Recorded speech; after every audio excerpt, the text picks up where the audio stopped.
Alrighty, guys. Hello and welcome back to the show.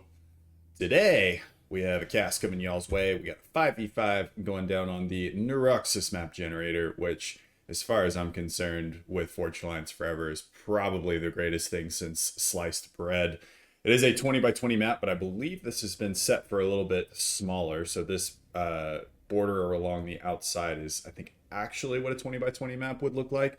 And as you can see, this one fits inside it. So I'm guessing this one is, I don't know, 12 and a half by 12 and a half, maybe 15 by 15, which is one of the cool things about Neuroxis map generator is you can set up kind of more custom sizes, which is always fun. Anywho, let's go ahead and get into introducing our players. We're going to call this team 1 up at the top, this team 2 down at the bottom, as is standard. Start with the westernmost position. We have Rosako, who is going Cybran, opening first land. I can already tell he's going to be my favorite player of this game. Next, we've got Yoji, hope I'm pronouncing that correctly, who's going Seraphim, opening first land. To the east, we have Love Me Some Rice. I've seen this guy several times before, and he's going first land all day, it would appear. I do love me some rice as well. But not only the player, but also just that lovely, delicious starch that you boil in water, or your rice cooker, one of the two. Next, we've got Ledake, or Ledake. I've played several games with this guy. I actually don't know how to pronounce his name. We're going to call him Ledake because that sounds cool and sophisticated. And if there's anything that I like, it's trying to sound cool and sophisticated on casts. And last but not least, for team number 1, we have Judoka, 1972, who's going Cybran, opening first land. So that is a lot of Cybran for team 1. I think that is going to be my favorite team. We have a little bit of a Seraphim. Seraphim, incidentally, my second favorite faction. So team 1 looking pretty good as far as the duelist is concerned. Let's shift over to team number 2. We're going to start with the east this time. We've got Skim. We can call him Skim Possible if we want to get real weird. But he's going UEF, opening first land. Next is teammate to the west. On his way to the middle, we have Strife, who is going to be causing, I'm sure, untold amounts of strife in this game. He's going Aeon, opening first land, my least favorite faction, but incidentally a faction that I think I have not given enough credit to in the past as far as being overall efficacy. As far as being efficacy, that is the way that we're going to be pronouncing things right now. It's like 10 o'clock in the morning on a Sunday, so, you know, take it with a grain of salt. Next, we've got Boss Life, who's going Seraphim, and he opened first land on his way to the middle. Fourth, we've got Zeratu going Cybran, first land, second air, and then setting up a land network. And then last but not least in this game, we have Seastar, who is going Aeon, opening first land, second air, and I'm guessing he's going to be playing air. I'm not 100% sure how these guys are going to be divvying it up, just because you could make a case for multiple ways. It looks like both Ledake as well as Judoka are going to be keeping their options open, just going first land, second air, and then walking their commanders. Good amounts of mass on this map. As far as reclaim goes, there's a few pockets down here on the center, but either not a whole lot around the bases or it's already been hoovered up. And I need to actually turn my mini-map back on. Yep, there we go. I always take it off for thumbnails and then I forget to turn it back on because I'm an idiot. Quick little points of aggression as we've got Mantis from Rosako tangling with a scout from Strife, as well as another scout from Boss Life. Everybody trying to grab a little bit of intel on what their opponents are doing. And actually a nice little raid here from Zeratu. Does get reclaimed up, but is able to bag an engineer, and I think Rosako, well, hang on a second. I think Rosako just reclaimed his allies' mechs so that he could build his own mechs there. It's teamwork. Teamwork makes the dream work. Always reclaim your allies' mechs. It's the best way to play the game. If you feel like you're starved, just go and reclaim all of your allies' mechs. It's the best way to do it, especially if they're a lower rated player like me. Like if you're a really, really good player, which I know a lot of you are better than me, and you see me, and you see my mexes, just reclaim them. You're going to do better work with them anyway. I'm totally kidding. I'll actually hate you. I won't hate you. I will just severely despise you and plot ways of getting my revenge, and it will consume all of my thoughts and dreams for the rest of the time. But it's okay. I'm not going to hate you or anything. Okay. Bomber out from Judoka, and we do have a Tech 2 upgrade coming in from Rosako up there in the western corner, but we're going to take a look at this bomber. It looks like he's going for some engineers that are on some reclaim orders. And there's going to be one engineer down. Second engineer might be able to line up for it. Doesn't look like he's going to be able to. And actually not coming back around. Not sure where Judoka is going to send that other bomber.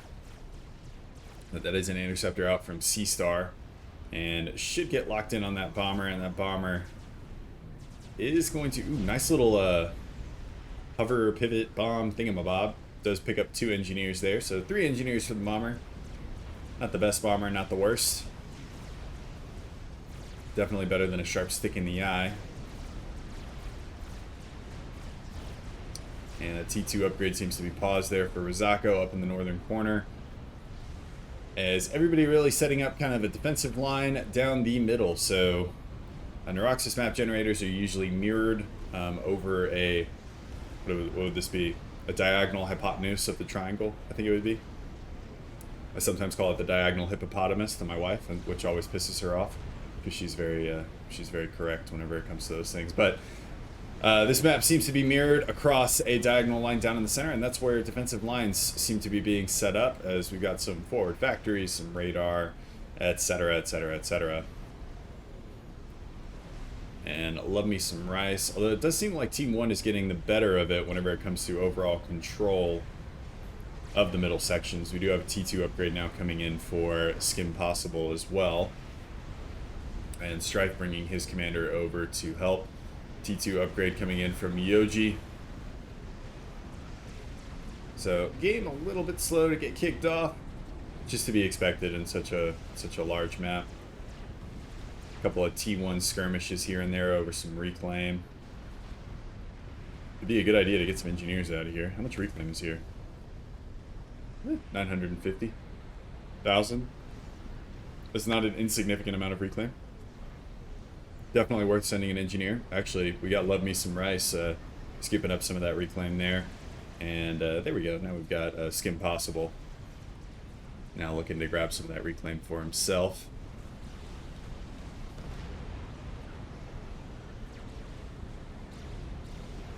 As everybody seems to be e-stalling right now. Everybody asking for energy. But T1 spam is the name of the game right now, as Judica setting up multiple T1 land factories up at the front. So it would appear that he is going to be focusing a little bit more on land, and Ladake is going to be the air player there for team number 1, as he's getting second T2 power generator up. Already made the jump to T2 Air HQ, getting some scouts out, get a read on the situation. Incidentally, Ladake, if you guys haven't played with him, super nice guy. I remember, I think the first game I played with him, he was in 800, and I was all pissed off because his position on the map meant that he got like 16 mexes, and my position on the map meant that I got 5 or something like that. It was a weird Neuroxis map gen. And I was pissed off, but I wasn't pissed off enough to go and reclaim all of my allies' mexes because I didn't want Ladake to hate me. But incidentally, he was like an 800 and played absolutely out of his mind as like up to like a 1500 level player. I spent most of the time complaining. But as you can see, he's definitely climbed the ladder up to 1400 rating. And yeah, really good player, super chill dude. I believe he's also playing in my tournament if I'm remembering correctly.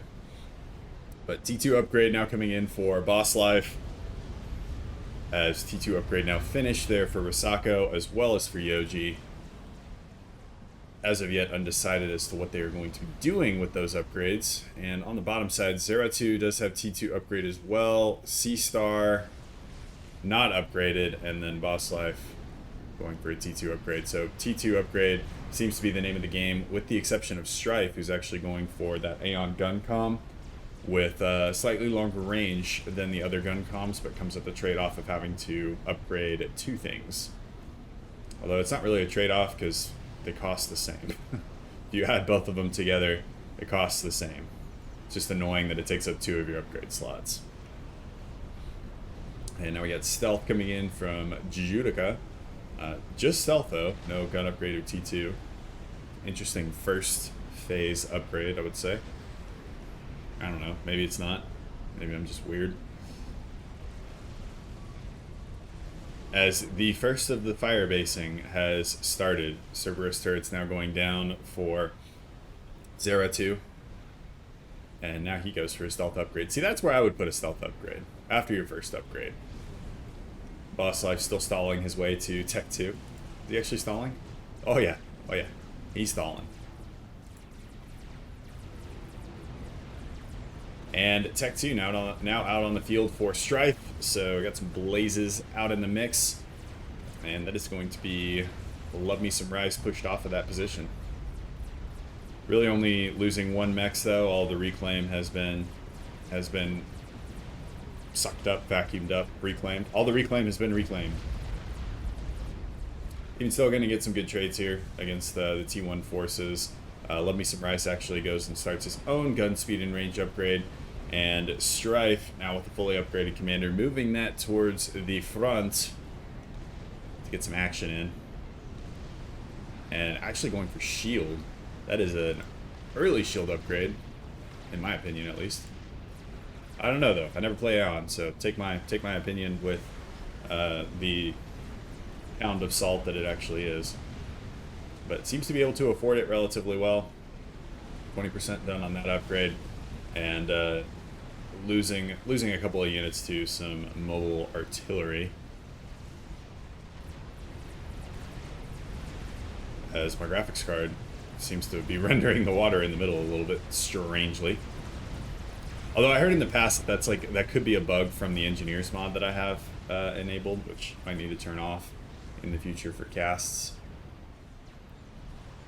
Mods are great, but they can sometimes cause some weird interactions. My engineers mod is supposed to help with identifying idle engineers. Although I'm not very good at it, so the mod obviously doesn't help me at all. It's the same kind of thing as whenever I was swimming. I had these goggles that were supposed to help my head position, and they had this line down the middle that was kind of weird whenever you were looking through them. But if you aligned the line with the bottom of the pool, you'd have good head position. And one of my coaches was asking me, he was like, "Why are your goggles so weird?" I was like, "It's supposed to help with head position." He was like, "Well, then why does your head position suck so bad?" And that was probably one of the worst burns that I've ever gotten. So I can think of this engineer mod that I use as kind of a similar thing where, yeah, I've got this engineer mod that kind of breaks the game, but it's supposed to help me use my idle engineers better. It's like, okay, then why do you not use your idle engineers? It's like, well, I don't know. Triad's going down though, as Love Me Some Rice now with the gun upgrade does overcharge down a couple of blazes and is advancing forward. He too has advanced to the T2 stage. We got a hoplite on the front line and what I'm sure are more Tech 2 units on the way, but I don't think he knows about Strife's upgraded gun commander. Strife needs to get involved here as Love Me Some Rice now putting some pressure on Skim Possible, who Skim Possible now does have his own gun upgrade, so is going to be able to fight this off, and now it's Love Me Some Rice that needs to think seriously about his choices in life. As Judica now moves forward with only a T2 upgrade, no gun upgrade, goes for a Cerberus turret. As Love Me Some Rice down into the yellow. Auto gun dropped by Judica, gonna get mopped up by some blazes. Now Judica bringing in his own T1 spam. And I think Team 2 is playing a little bit too cautious here. You got this Shonky commander, and you do have a gun upgrade on Skim, so Skim definitely able to contribute here.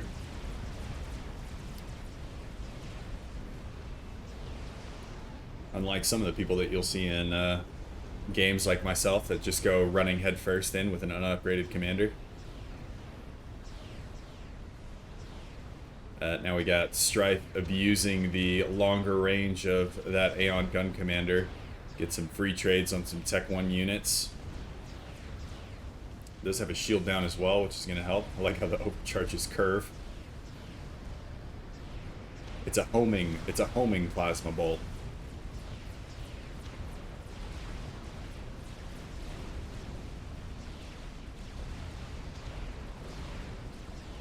That Cerberus turret not doing a whole hell of a lot. as Strife now looking like he wants to move in and overcharge down that Cerberus turret, which he does. There's a second one on the way. Don't think he knows about that one, though, until it starts shooting. But needs to get rid of that guy, too. He's going to take out that shield. Drop that Cerberus turret down. Does lose his mobile shield, but it's okay. He still has a shield on his commander. I think at this point, just go after the commander. Just go full in. Get in there. Cause some strife. No, don't run away. Okay. It's easy for me to be an armchair gamer. Or, well, I guess a standing gamer, because I'm standing right now, but... So you should get in there. You should get in there. Tangle it up. Which is what he's doing now. He's going to take out the Cerberus turret. Shield's still relatively healthy. Throws an overcharge out. Is going to bag himself some T1 units. And it looks like Judica trying to get engineers out. I'm guessing for auto guns. I'm not sure. But now, Strife could literally, I think, just walk this commander down and win. Not the game, but be able to take out Judica. Incidentally, I believe full share is on in this game. Yep, share conditions full share. So maybe that's why he doesn't want to do it. It takes out a commander, but ultimately the Judica. I mean, he's one of the higher rated players, but it might go to Yoji, who's the 1700, and you don't want your higher rated players to have more eco. You want to be able to systematically dismantle your opponent instead of just going after snipes. Which some people argue makes the game worse. Some people argue makes the game better. My opinion is play whatever you want to play. I enjoy both modes. As now we've got Ladake setting up several Cerberus turrets up here at the top. And that number of Cerberus turrets might be problematic for Strife to actually push into with just his commander. As his shield down to about 50%.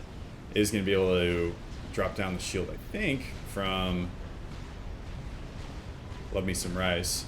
Judica putting his interceptors in an absolutely terrible position. As he loses about half of them to flak. And Love Me Some Rice is going to lose that shield generator. And we've been focusing a lot on this side of the map because this side of the map has been a little bit more dynamic. Over here, we just got a lot of artillery. So we've got Gunther set up from Razako, and then we've got our first Zutham coming in from Boss Life, and then Gunther's being set up from Zaratu. So proper T2 standoff tactics and firebasing over on one side of the map, with on the other side of the map you've got a really chunky commander doing what said chunky commander can do. I like the way that word like rolls out of your mouth. Chunky. Try it, add a little lilt to your voice like I am. It's great. It's the most satisfying thing you'll do all day. Outside of watching this cast, which, yeah.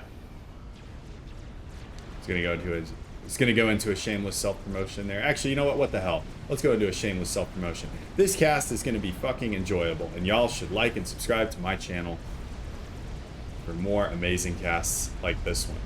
As we see, Zaratu now moving in with several Viper mobile missile launchers to try and break up this firebase a little bit. Looks like energy stall actually happening there for Razako. Shield's currently down. Is getting some Cerberus point defense up, but this would be a good time for those Vipers to get in as they don't have radar coverage.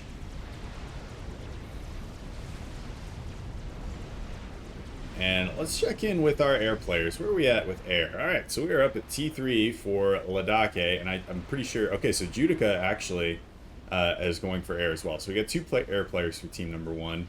Judica has made the jump to T3, but still needs to order some of these idle engineers. There we go. To get a T3 power generator up. Ladake now getting his second ion reactor up, and I think we're starting to see some ASF out on the field. Yes, we are. Let's flip around to the other side. So as far as air goes, looks like Zaratu is focusing on land, so I'm thinking that's going to mean C-Star is actually going to be our air player, and C-Star actually doing really well. He's got 2 T3 air factories, 3 T3 power generators up.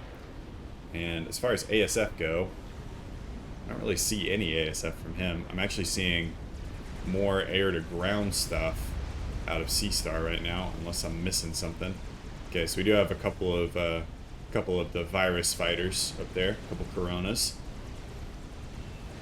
Is that joke funny yet? At what point would that joke be funny? I'm going for the old Michael Scott timeline. You guys haven't seen The Office, go watch The Office. Yeah, stop watching this cast. Actually, go watch The Office if you haven't seen it. That's more important. And it looks like Skim Possible has lost a couple of mexes down there. I think that's actually due to tactical missile launchers. Yeah, so we got 6 kills on that tactical missile launcher, and actually several kills on this Aloha as well. Out for what color is that? That would be out for Skim Possible. So Skim Possible given a whole lot of tactical missiles, but not doing a great job of defending against said tactical missiles. I don't think that this buzzkill covers this little 4-mex expansion down here. Definitely doesn't cover this guy, as we now see a drop coming in from Judica. Dragonfly dropping off a couple of artillery, and Swiftwind should be able to take that out before it gets the rest off. And barely. I'm not sure what. I think it was the interceptors that actually took that one out. And up at the top, we have similar harassment coming out from C-Star, taking out some of these T2 mexes with a couple of Spectres. Ladake's air en route is going to lose. I think he's only going to lose a couple. Well, I think all these mexes were captured. So, yeah, okay. These guys have 6. One has 6 kills, the other has 16 kills. They're both heavily vetted. So, yeah, we'll call those 2 value Spectres right there. As everything really seems to be about standoff tactics in the middle with run-bys and drops, as we see another wing of Spectres. 2 Spectres get sent in on T2 mexes now for Judica, and unnoticed, I think. Now Judica's not going to see it with his T1, but his T1's going to fly into some of the virus fighters. Well, maybe. C-Star needs to... And that is going to be an air loss there for C-Star. Going to lose his Spectres. Going to lose his air, Swiftwinds, and Coronas, which is a bummer for him. They still have 2 Spectres that are bumping around, and I think he's actually producing Spectres. Is he actively producing Spectres? Does have an idle factory. Could use those to actively produce Spectres. Eco-wise, Team 1 seem to be running away with it here at 70k mass, total mass accrued. And now we're starting to see things get mixed up here a little bit, as Loyalists and Harbs moving in now from Love Me Some Rice, who's made the jump to T3 land. Those Loyalists should be able to chew up these blazes and spit them out relatively easily. Blazes already a little bit inefficient as far as HP for mass invested. They're not super tanky. You can see those guys get absolutely chewed up, especially whenever the Loyalists start doing the EMP. Eruptor point defense being thrown down. Those will be able to help out. And Scorchers coming in. So this is a whole team effort here. Spectres coming in from C-Star as well.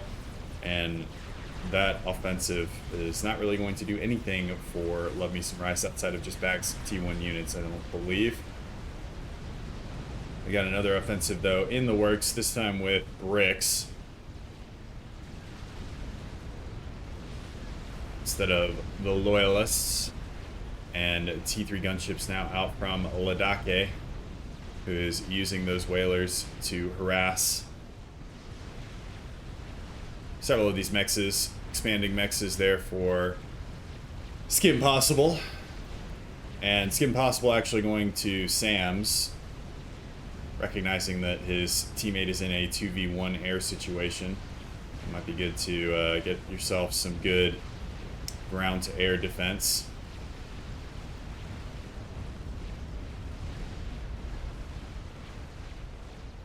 We got a couple of flaks that are down. It's going to be one of them going poop. Engineers trying to get some more up. Yoji ends up finishing an experimental unit. We'll go check on that here in a second. Whalers not quite able to kill the flak and the engineers fast enough, and they're definitely not able to deal with the Coronas that come in on kind of a surgical strike, realizing that they're not going to survive for very long and will need to do what they can as quickly as they can.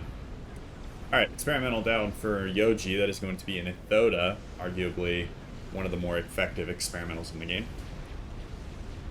And let's see what's in the works down for the bottom team. There is a spy plane for Judica that's it's just been sitting here. It's now getting pinged out. But no experimentals that I can see on the way. So that Ethoda coming in at 24 minutes. It's not the earliest Ethoda, and actually I take that back. There's a Monkey Lord that's being built up by Zeratu. So we'll see how much can actually get done with that Ethoda, as we have a lot of T1 spam, but not a whole lot of anything else over here on this side for either Boss Life and Zeratu.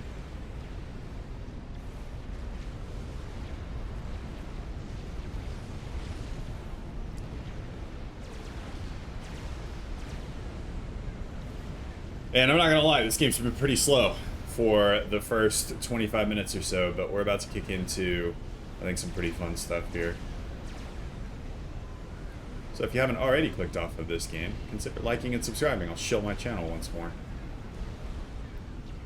But that Ethoda is now moving in. Artillery opening up and actually taking out pretty large swaths of T1 units. I don't think there's really any point defense in this Firebase. It's all artillery and anti-air. So that Ethoda should be able to march through with relative ease. Does take a couple of Zutham shells to the face. But I think the Ethoda will survive the Tech 2 artillery. Just a hunch. Just a hunch that I have.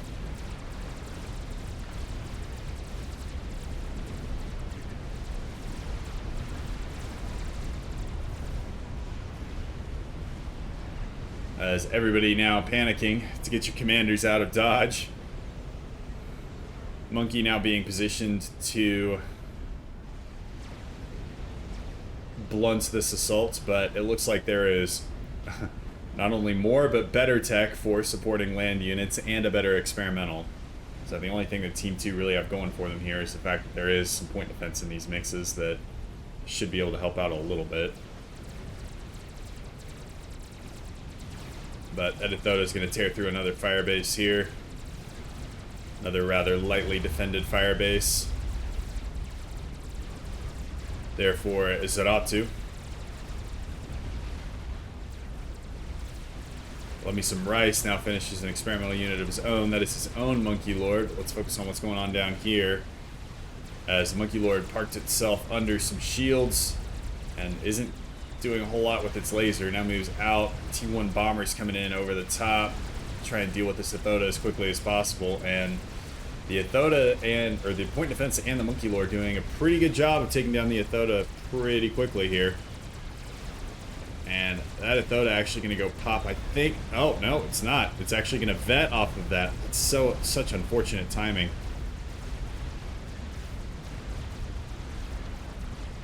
It was that last big bolt as Mercy's now coming in to try and finish off the Ethoda from Sea Star. Getting shot down, though, by the mobile anti-air as the T1 army surges over the hill. There's support now coming in, though, from Sea Star, which Team 2 really do seem to be covering each other relatively well. That is a relatively high-tech army with 4 or 5 harbs in the mix. That combined with the point defense is probably going to be enough to take this out. Whalers coming in from Ladake, but going to run into ASFs from Sea Star as well as some bangers, some bouncers.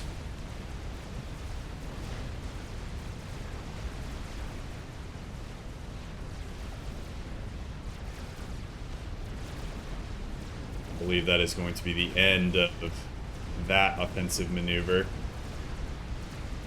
Maybe. I don't think that Strife should chase this far out. There's a lot of bricks in that mix, and bricks in the mix will put the hurt on the harbs.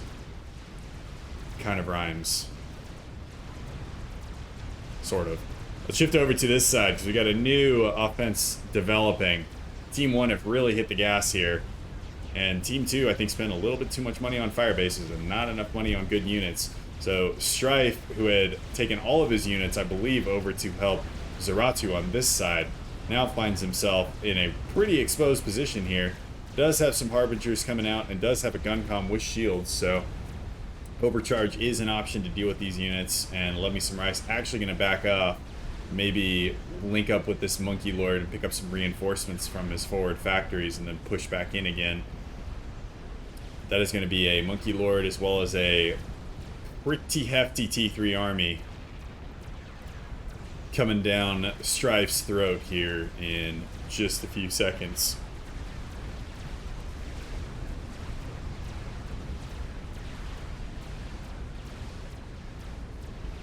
Judica now finishes his own experimental. Team 1 has been cranking the experimentals. Ladake with this, another experimental. Where are Team 2's experimentals? Okay, so we do have a nuke launcher. That's good. Where are Team 2's experimentals here? I think they're going to need some. It's just a hunch.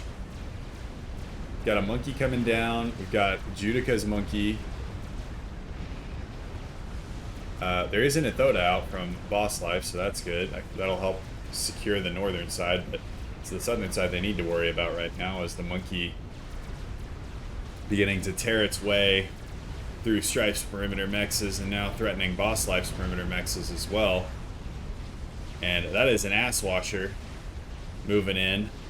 Ladake screening with his Air Force, but not going to be enough to take out all the ASFs, and that's actually really good surgical strike there from Seastar, just focusing on the Owasso, now forcing Ladake's Air Force to fight over Sam's. Ladake's Air Force is going to have to bug out. Well, should be bugging out. Right now he's just taking unnecessary losses over Sam's. Meanwhile, the ground offensive,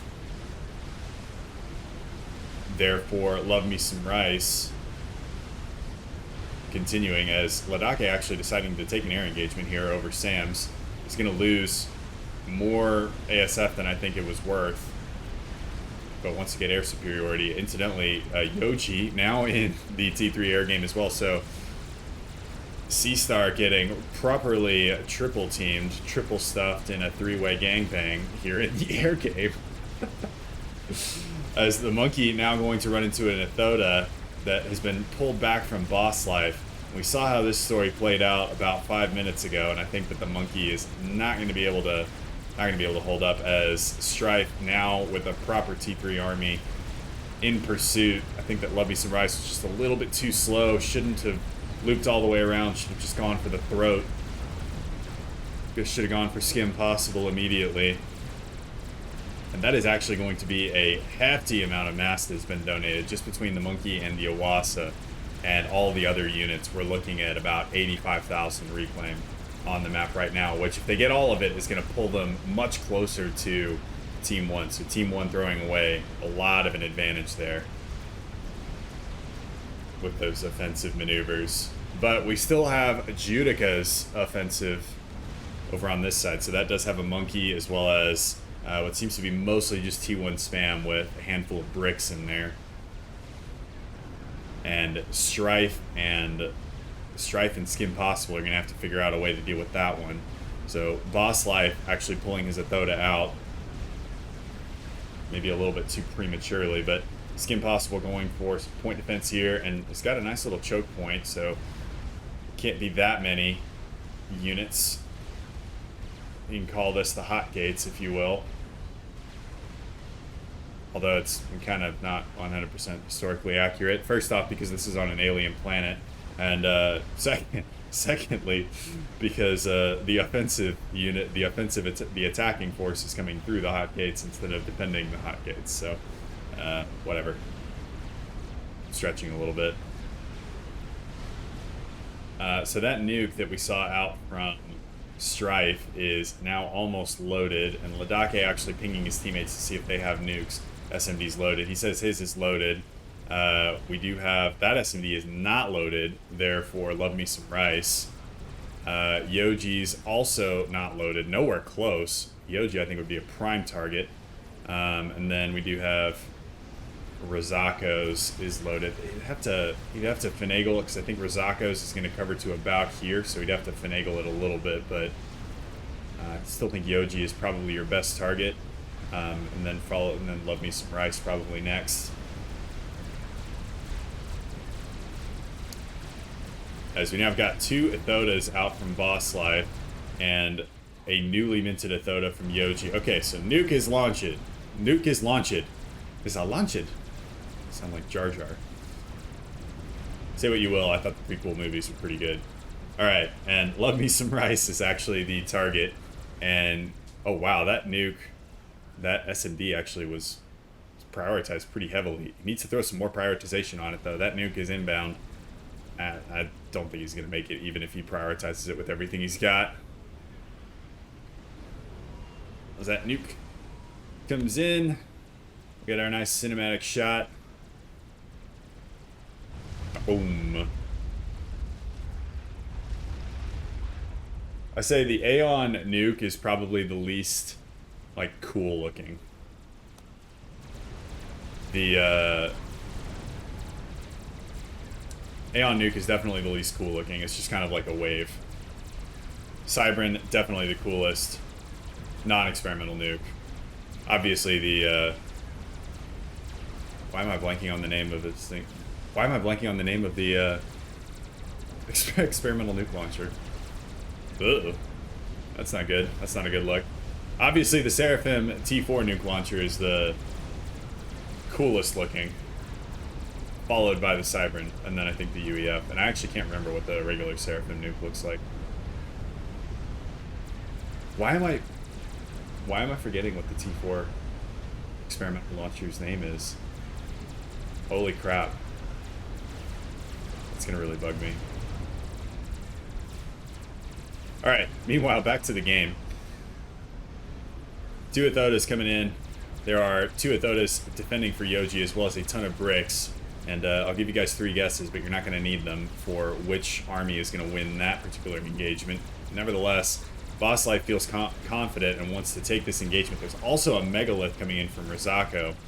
Although I'm not sure why Rosako is not focusing on not moving his bricks in. Well, okay, so that's 2 Ethodas down. Ion Storms will pop. That's going to bring down... It's going to bring down the other 2 Ethodas as well. So we got 4 Lightning Storms now. And that's now an exclusion zone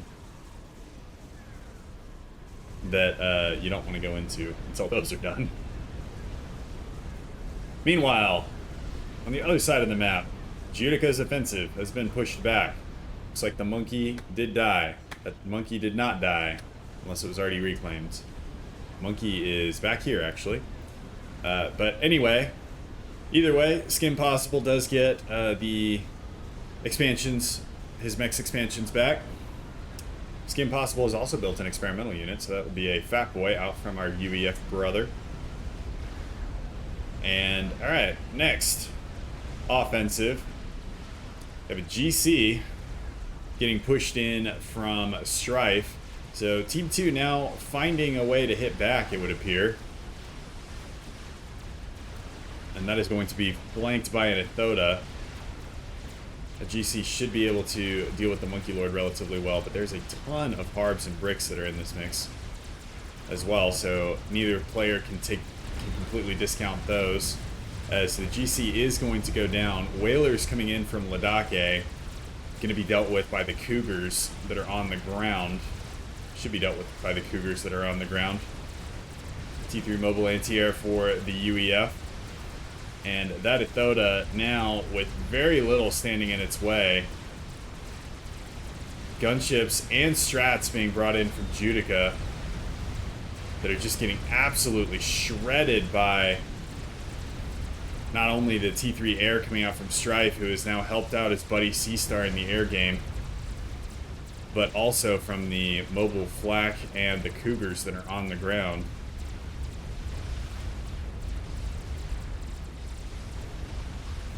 Incidentally, anytime I say cougar, I actually don't think of an older woman. I think of the character from Top Gun who was unable to land his plane without Maverick's help. And that's front of mind right now because the new Top Gun's coming out, or has come out this weekend. You guys have seen it. Let me know how it is. I'm excited. So I love the original Top Gun. As corny as it was.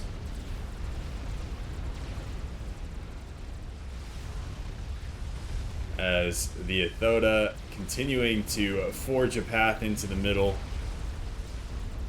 And there's not a whole... Okay, so there's now a Soul Ripper that is out.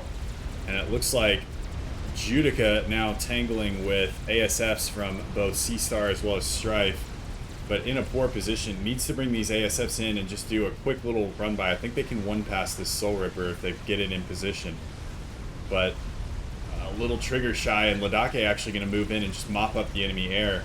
I think that's going to spell the end for this Athoda, even with all of the ground forces. And that Athoda is not even in range of the land-based AA. As Strat's being brought in, I think that was a... I think if they just one past that Soul Ripper, if Seastar and Strife had just committed, that Athoda walks into Ladake's base and deals significantly more damage than it did. As it stands, didn't really do that much. Now the Lightning Storm is actually going to kill all of Strife's units. Well, between that and the T1 bombers and the Soul Ripper. Alright, so I think that push could have been a little bit better. And that's one of those things that, you know, it's just hard to know in the moment.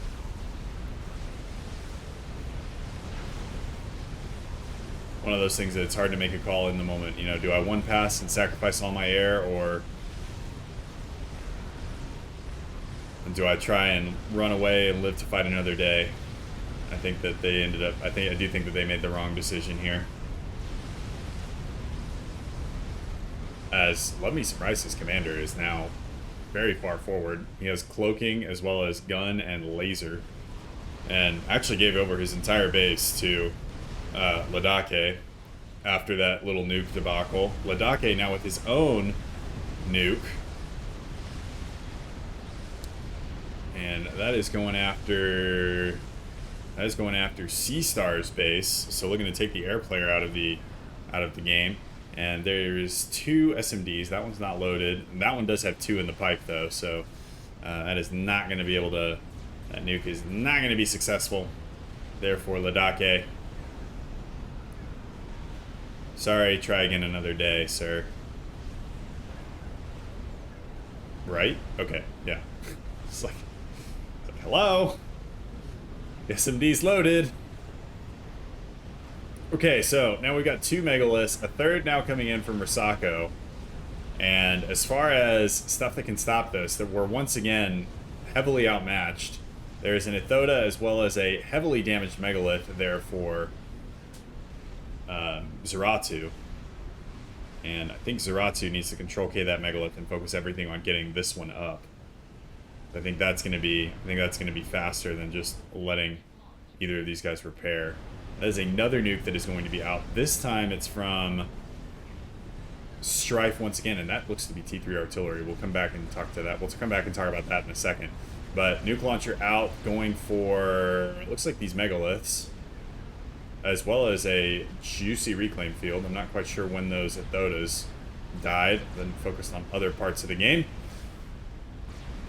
But that is going to heavily damage the megalith and take out some of the reclaim, but there's still a healthy amount of reclaim here, to the tune of 25-ish grand. Damaged 2 megaliths pretty poorly. Third one at full health. Then we do have a Soul Ripper as well out from Risako that incidentally has its stealth turned off, which seems like a little bit of a waste. Let's get that Megabot. Let's get that Megalith out in front. Soul Ripper now moving in. Seastar and Strife's air forces are on a break.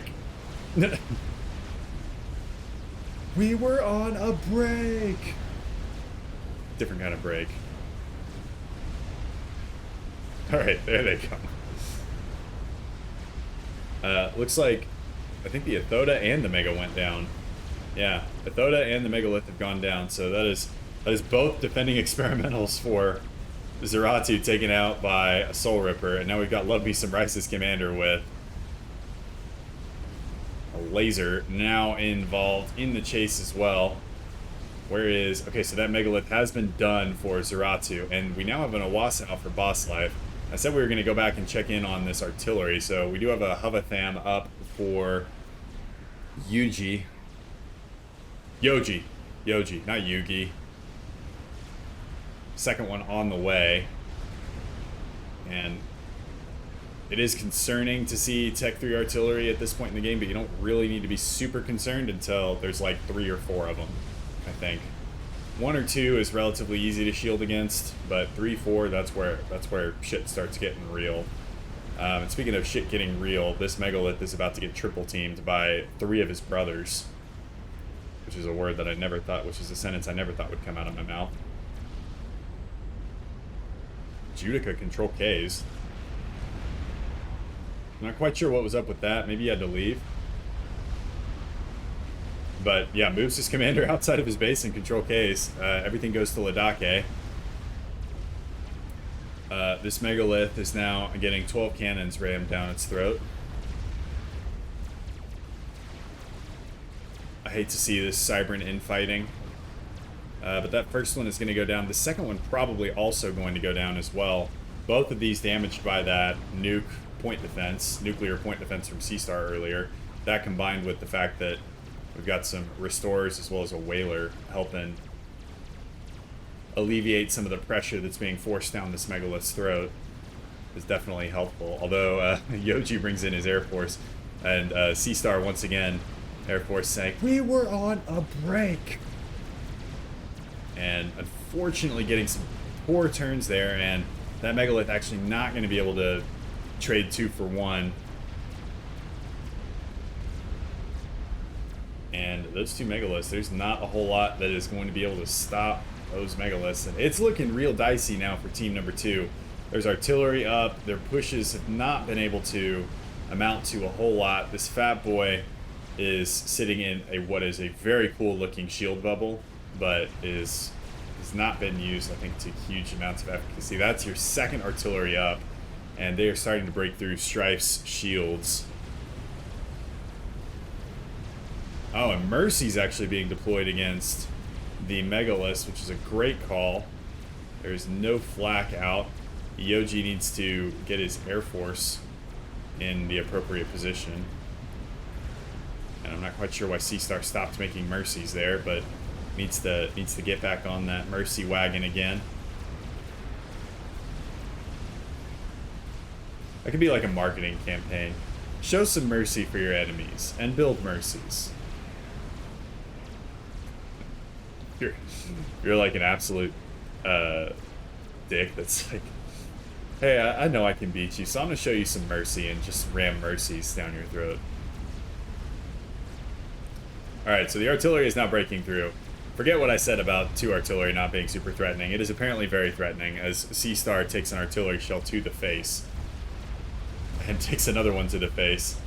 Seastar commander now in a very, very weird position. And by weird, I mean dangerous.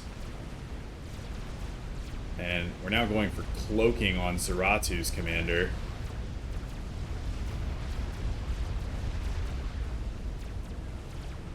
As... what? Hello? Why are we not finishing him off? Okay, so Zeratu is done, right? What? Hello? Commander. Forget the base. It's all about the commander. I think I literally have a video titled that.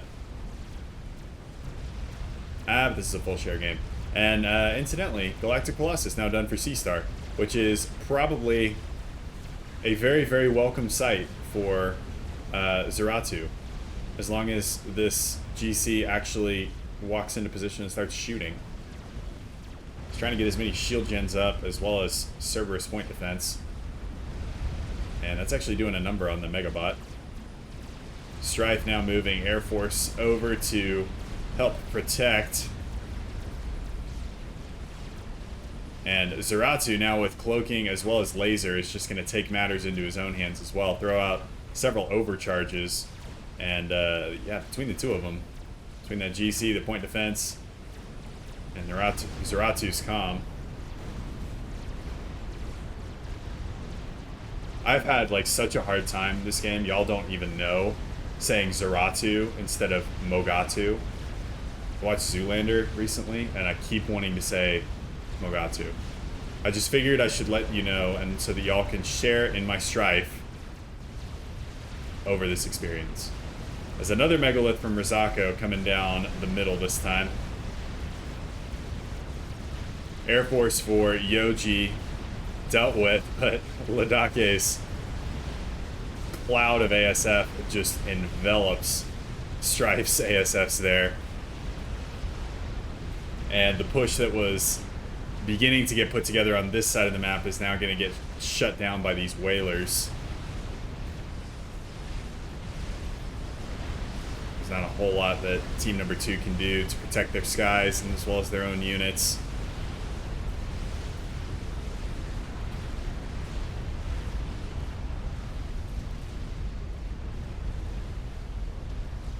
His artillery now focusing in on boss life space.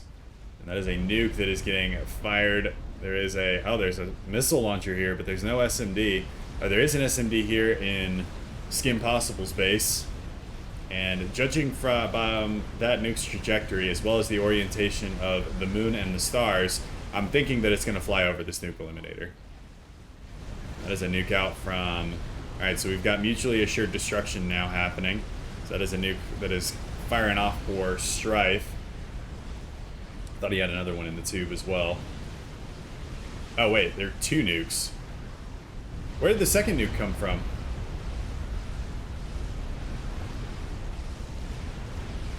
Well, hold on. Oh, he launched a nuke at himself. Alright, whatever.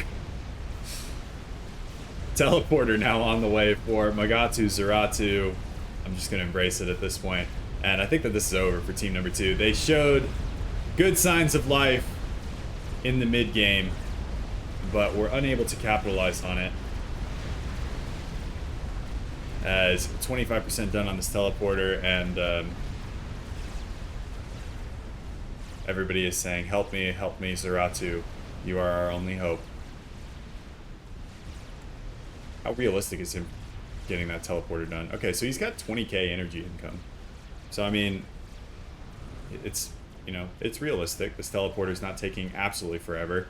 Boss Life gets defeated by Rizako. I think he literally just walked up his commander and Control K'd it. So that's going to be everything transferring over to C-Star. That is another nuke out. This time coming for Skim Possible. And Skim Possible, incidentally, with 3 defense satellites. We didn't really talk about that. I don't know what these guys have been doing. They've been going after, I guess, some mexes. I completely didn't see that. Oh well. I even watched these games beforehand, and I still didn't see that, which is how bad that is. But Galactic Colossus and Megalith now going to work on 2 Megaliths. And once again, Zeratu's Megalith getting 8 cannons worth of shit rammed down its throat. As C-Star's Air Force gets absolutely pummeled, and C-Star trying to dodge right now. These artillery shells, I think these artillery shells are targeting his commander. They're not really hitting anything else. As Zeratu, oh, teleport live, where are we going? Ah. Okay, so there are some auto guns here, but he's teleported on the opposite side. Laser getting through the shields. Only a couple of auto guns are actually able to reach him. He's going to back up a little bit. Still in range? Maybe? Love Me Some Rice is getting taken out by C-Star. We don't really care about that. Alright, so Rizako is going to go down. He was working on a Scathis. And now we're teleporting again. Where are we going? Okay, we're going here. We're going after Yoji. Yoji, though, does have Tech 2 point defense and has quite a few of them. So I think that this is going to be Yolana Oss. That's what it was called. I got it. Before the end of the cast, I remembered. It's just in time because I think Zeratu and C-Star are all that's left. Zeratu taking lots of point defense fire as he drops into the red and cuddles up against the fusion power generator that then kills him. So, well done, sir. You played yourself. And C-Star is now loving this mobile and long-range static artillery collage that he has been making, as Yoji killing more of his own units than he is an enemy. Oof, that was a big hit. Big hit to the face. That one was close. That one was further. That one does the trick. T3 artillery is all you need to take out your opponents, ladies and gentlemen. As I believe that is it. Yep, that is it. Desync detected. Don't care. Alrighty, guys. Thank you so much for watching. It was a really funny game. But hope you all enjoyed it. And if you haven't already, consider liking the video and subscribing to my channel. There's a lot more casts like this, as well as other Supreme Commander related content. But with that, I will leave y'all to the rest of your day. Hope you have an amazing Memorial Day weekend if you celebrate that stuff. And I will see you in the next one. Peace.